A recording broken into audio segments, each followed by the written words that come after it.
اگر آج کی انجیل مقدس کو دیکھیں تو انجیل مقدس میں یسوع آخرت کے بارے میں ذکر کرتا ہے، آخرت کے بارے میں، اور یسوع یہ الفاظ کہتے ہیں، اسی طرح تم بھی جب یہ ہوتے دیکھو تو جان لو کہ یسوع مسیح نزدیک بلکہ دروازے پر ہے۔ یسوع ہمیں بتانا چاہتا ہے کہ وہ بہت نزدیک ہمارے درمیان ہے، اور ہم جو جوبلی سال کے اختتامی عبادت کے لیے آئے ہیں، پیغام ہمارے لیے یہی ہے کہ وہ یسوع جو ظاہر ہونے کو ہے، ہمارا کام ہے آج ڈائسیز آف کراچی میں لوگوں کے سامنے اس کو ظاہر کرے۔ ہمارا کام ہے یسوع کا نقش، یسوع کی تصویر آج ڈائسیز آف کراچی میں پیش کریں، دکھائیں۔ میرے عزیزو، یہ کوئی آسان بات نہیں، اور آج میں آپ کے سامنے 3 چیلنجز پیش کرنا چاہتا ہوں کہ کس طرح ہم یسوع مسیح کو آج ڈائسیز آف کراچی میں واضح طور پر ظاہر کر سکے۔ پہلا چیلنج جو ہمارے سامنے ہے وہ یہ ہے، ہمارے نوجوان اور ہمارے مسیحی خاندانوں کو دعوت دے کہ وہ یسوع کے پیچھے چلے۔ سب سے پہلا چیلنج کہ ہم اپنے نوجوانوں کو اور خاندانوں کو دعوت دے کہ ہمیں یسوع مسیح کے پیچھے چلنا۔ 1849 میں روم پہ حملہ ہونے والا تھا، اور وہاں پر جوزیپے گیریبالدی جو اٹلی میں حب وطن، نوجوانوں کو دلاسا دینے والا، نوجوانوں کو جوش دینے والا تھا، وہ نوجوانوں سے مخاطب تھا۔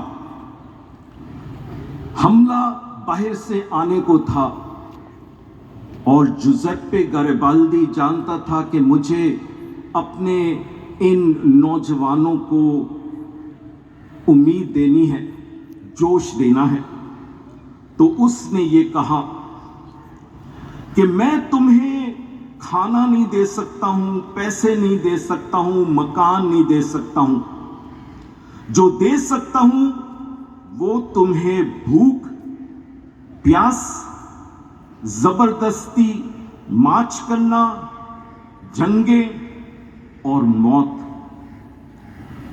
لیکن وہ انسان جو اپنے ملک سے محبت رکھتا ہے، جو پورے دل سے اپنے ملک سے محبت رکھتا ہے اور زبان اور ہونٹوں سے نہیں، وہ میرے پیچھے چلو۔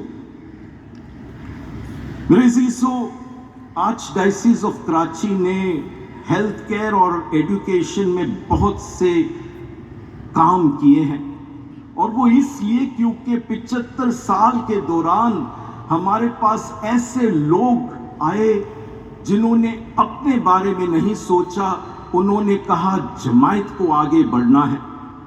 اسی وجہ سے آج ڈائسیز آف کراچی میں کراچی کے لوگوں نے بڑھ چڑھ کر ہمارے اسکولوں کے پاس آئے، ہمارے ہاسپٹلز کے پاس آئے، ہمارے ریہیبلیٹیشنز کے پاس آئے۔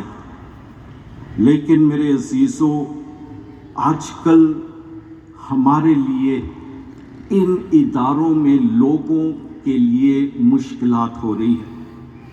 آج ڈائسیز میں ہمارے پاس سکولز ہیں، ہاسپٹلز، ریہیبلیٹیشن سینٹرز ہیں، پریس ہے، کمیونیکیشن سینٹر، پر نوجوانوں کی کمی ہے۔